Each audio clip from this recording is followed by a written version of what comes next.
Okay, so we're back for our last part of law of sines. So in the last video, remember we were solving side-side angle given triangles, right? Where it's not the best of picture because we don't know exactly what's going to happen or what the picture looks like.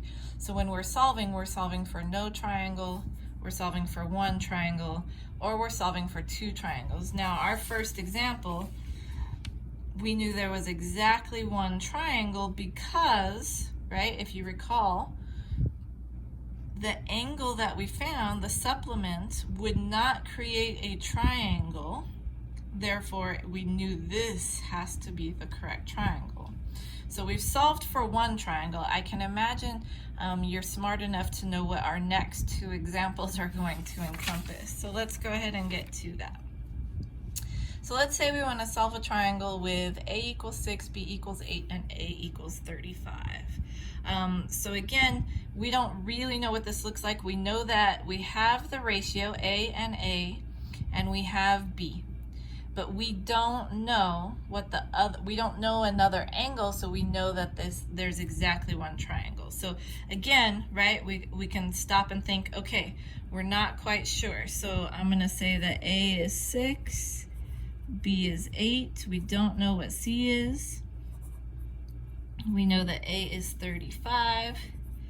We're going to try to find b and c, but at this point I hope you know that we're going to have two of those, right? We're going to have b1 and c1, right? Just because we want to check the supplements when it's this kind of triangle. We do know a ratio, so we're good there, right? That's always your first, well, I imagine your first check is it a right triangle? So this will be easier. If it's not a right triangle, or if I don't know if it is, do I have a ratio so that I can use law of sines? And we do have a ratio, so we can use law of sines. So that's what we're going to do. I'm not going to draw anything out this time or whatever, not necessary. Again, we know our a, so we know sine of 35 over 6 is going to be sine of b over 8. And again, we have to do that first. We don't have a choice because we know nothing about c's. We can't find the solution here because we don't know if it's quite a right triangle or not. So it's kind of up in the air. So we're going to play it by ear and see what happens. So let's go ahead and solve. Again, we're solving for the angle. So I'm going to multiply 8 up here just to get rid of that. And then I want to do inverse, right? So let's go ahead and put 8 sine 35 over 6. And we'll say, I'll leave myself a little bit of space there so that we can get rid of sine, right, by inverse sine, right? We're always doing inverse operations. So whatever I do on one side to get rid of sine here, I'm going to do over here, right? And so we're going to use inverse operations to figure out what that is. So again, I'm going to go ahead and do inverse sine. I'll go ahead and put my fraction in there. This is going to be 8 sine 35 all over 6. Right? So I just want to double check, make sure I put it in correctly. Go ahead and get our answer here. So our answer is 49.8864. So 886 is good. So 49.886.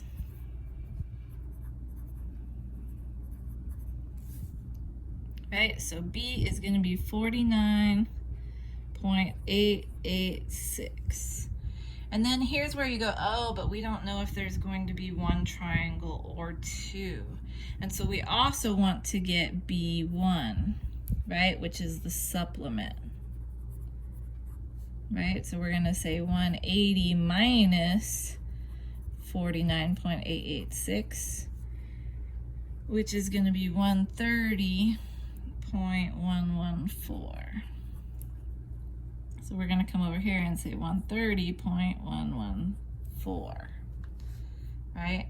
And now here's where we determine, do we have one triangle, two triangles, or no triangle? Well, at this point, it's not going to be no triangle because if at least we have this one, right? But we also want to find out, well, can I have this one over here? So last time when we did it, it added up to more than 180, so we knew we could not do that. It would be impossible. But here, we have 35 and 130. If I add these together, I get 165, which is still less than 180. So is it possible to have an obtuse triangle here? And the answer is yes, right? This could possibly work. So from here on out, we're gonna have to solve both, right? That's what that tells us. So we know that both of these could be true. So we have two triangles, right? Since, and we'll go ahead and write it for our notes here, right? Since both of these triangles could be true, we have two triangles,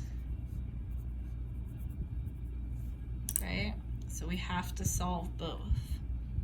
So we've got part of it, so we need to find the C's, and then we can find the corresponding side for each. So if I take 35 and 49, here I'm gonna get 95.114. Put my degrees on there. And if I take the 35 and 130, that puts me at 65. So it's about 15, a little less than that because this is more than that. So it's going to be 14.886. And so those are going to be our two angles that we're creating or solving. Oh, I didn't box B. Shame on me.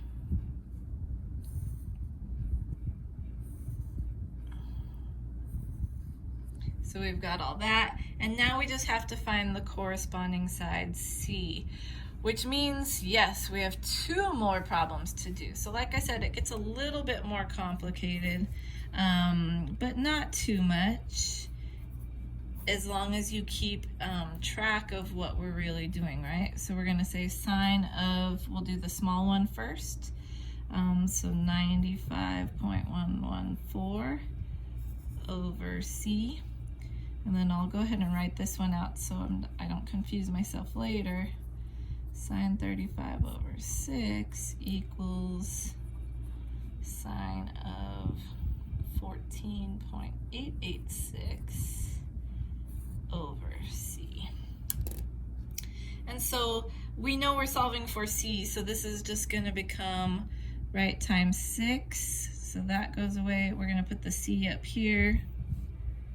Right, and then because C's here now, I'm gonna divide by sine 35. So I'm gonna put sine 35 here, just to save some space and to save some writing, since I know that's what's gonna happen. So we can then come plug in. So C equals 6 sine 95.114 over sine of 35. Yep. So make sure I wrote that right. So we get 10.419. So this one's going to be 10.419.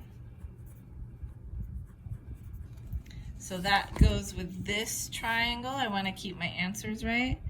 So 10.419. And then the C that's going to go with this triangle is going to be solved here. And we're going to do the same thing. So get rid of the 6. Got the C up here. Divide by sine 35. All right. So same problem for the most part. So I'm gonna just copy that then. And I'm gonna put in, what's the angle instead? 14.886, right? So I'm gonna put that in. And this one would be, so we'll say C1 would be 2.687. Right? And so for this triangle, right, my little c, I suppose, would be 2.687. And you just want to keep track of what we got there. And that would be my solution. So again, I know it gets a little bit trickier, a little bit harder to figure out. It's a little bit more work when it's actually two triangles. But again, I just want you to kind of be familiar. So at this point, our first example was one triangle. Our second example here was two triangles. Let's go ahead and look at an example where there's no triangles and we'll be good. So let's solve the triangle with, what do we know on this one? Let's say A is 2, let's say C is 1, and let's say that lambda is 50. Or gamma. Gamma, lambda. Oh, I'm confused and it's late. Okay, I'm not gonna worry about it. But we know that's C, right?